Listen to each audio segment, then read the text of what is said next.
You will unleash true calamity upon us all. The Witcher, which is a Netflix adaptation based on the novels of Andrzej Sapkowski and gaming franchise developed by CD Projekt Red, has become one of the most popular fantasy shows in the history of the streaming platform, causing its second season to become highly anticipated, to say the least. But with ideas aplenty, all of which will require a high budget of the virtual effects department, what can we expect from the second season? Well, while we wait for Netflix to either release a trailer or premiere date for this much-anticipated sequel, why not take a look at what we can expect to see behind the scenes? Make sure you stick around for this one because it's going to get intense. But before that, a simple reminder on how to enter our brand new giveaway. We're giving away either an iPhone X Max, the new iPad mini, or a MacBook Pro. It's all your choice, but be sure to leave a like, comment the keyword, subscribe, and turn on notifications to enter the giveaway. It's really that simple. How can we determine what visual effects will be used in The Witcher 2? In order to adequately talk about the incredible visual effects we can expect to see in the second season of The Witcher, we have to consider three things. Firstly, who are the visual effects studios actually working on the second season, and what types of visual effects are they capable of handling? Secondly, what is the budget of the sequel compared to the first season, and what sorts of visual effects can this budget cover? And lastly, we'll have to look at the visual effects as they were used in the first season to determine what the showrunners will be expecting in the second. This is quite a bit to delve into, so let's just jump into the various visual effects studios that are working on the project at this point in time. Who are the visual effects studios working on The Witcher 2? The first visual effects studio we will be discussing is probably considered to be the largest and most well-known visual effects studio in the world, Industrial Light and Magic, which the majority of fans will know as Industrial Light. The incredible studio was actually founded by the man himself, George Lucas, in 1975, and since its inception has worked on a great many famous properties, ranging from the far reaches of space in the form of Star Wars to the high seas of the Caribbean in the form of Pirates of the Caribbean, of course. The studio is currently considered to be 16-time Academy Award winners for visual effects, with their most recent credits being The Mandalorian, Disney's Aladdin, and Avengers Endgame. Another incredible studio that has been brought on to contribute towards the visual effects for the second season of The Witcher is the Third Floor, who are responsible for the pre-visualization of all scenes. This includes everything from planning to conceptualizing scenes by supplying the showrunners with concept art and suggestions. The Third Floor have recently been responsible for productions such as Rogue One, Mowgli, and Spider-Man Far From Home. We have also received confirmation that studios as Platige Image, Cinesight, One of Us, and Clean Angle Studios will be returning to the second season, already having worked on the first with great success.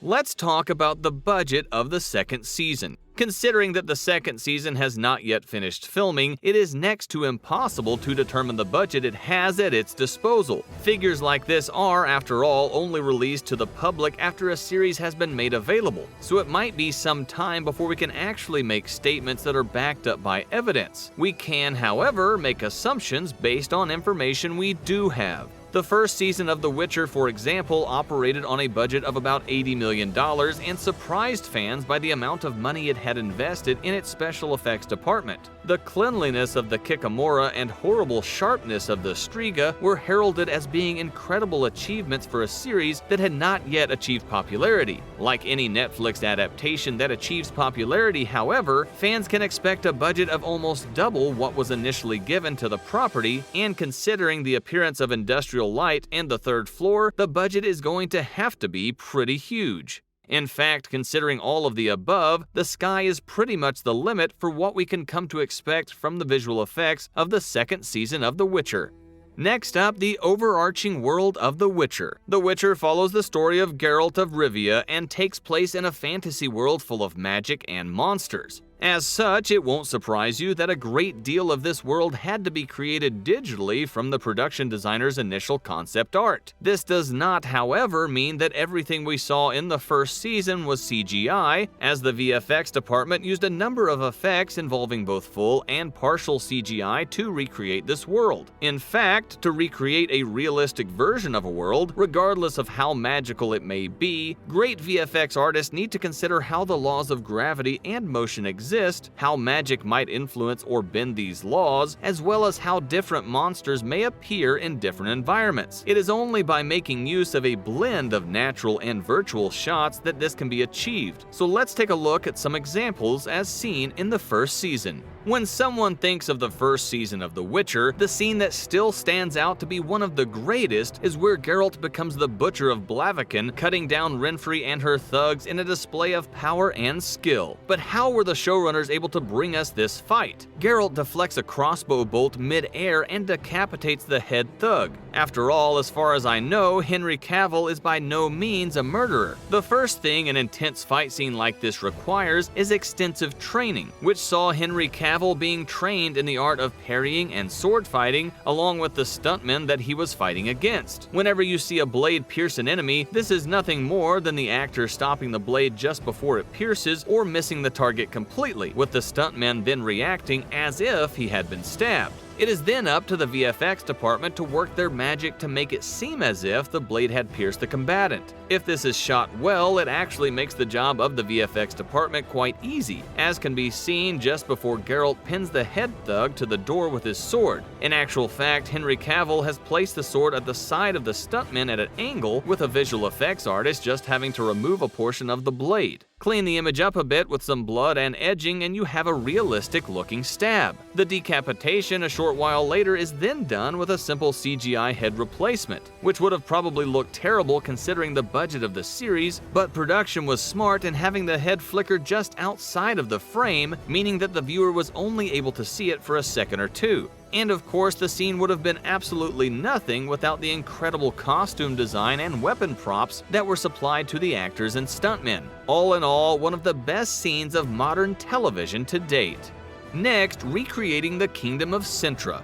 A lot of the first season of The Witcher took place in the three-tiered walled city of Sintra, the entirety of which had to be created digitally from walls to buildings to roof tiles and courtyards, only to be destroyed later by the Nilfgaardian army. What a pity, right? Luckily for the VFX department, it doesn't really matter if your virtual model is getting destroyed at a later date, as essentially the process remains the same. You start with a white base for the city and outline it as you want it to be. Only after you have designed the entirety of the kingdom will you then start adding details such as the tiling and vegetation. Finally, with both color and shading, you bring the city to life, maybe adding in a few CG models of villagers to make it appear to be in working order. This is easy when dealing with wide shots, but as we have come to know, close-up visual effects are far more expensive to get right. With destruction comes fire, which used to be really difficult to render. Nowadays, however, many VFX rendering tools exist which make the addition of realistic fire and destruction quite easy, especially when dealing with an incredibly talented set of visual artists. Let's talk about the decrepit sorceresses. Another incredible visual effect can be seen towards the end of the first season, where sorceresses are seen to be draining their life forces to hurl at their enemies, aging and drying up in the process. Suffice it to say, this blew the budget of The Witcher quite a bit, with VFX artists taking the face of the actress portraying the character and making a CG model to play around with. This CG model was then placed in a set of different frames with various forms of particle effects being used to age and cause the skin to turn to ash. Put these frames together and you have yourself an aging sorceress who looks like life is being drained from her soul. Think of this as the slower effect of the heroes being snapped out of existence in Avengers Infinity War, but just as disturbing. And that wraps up the video. Thanks for watching, and I'll see you in the next one.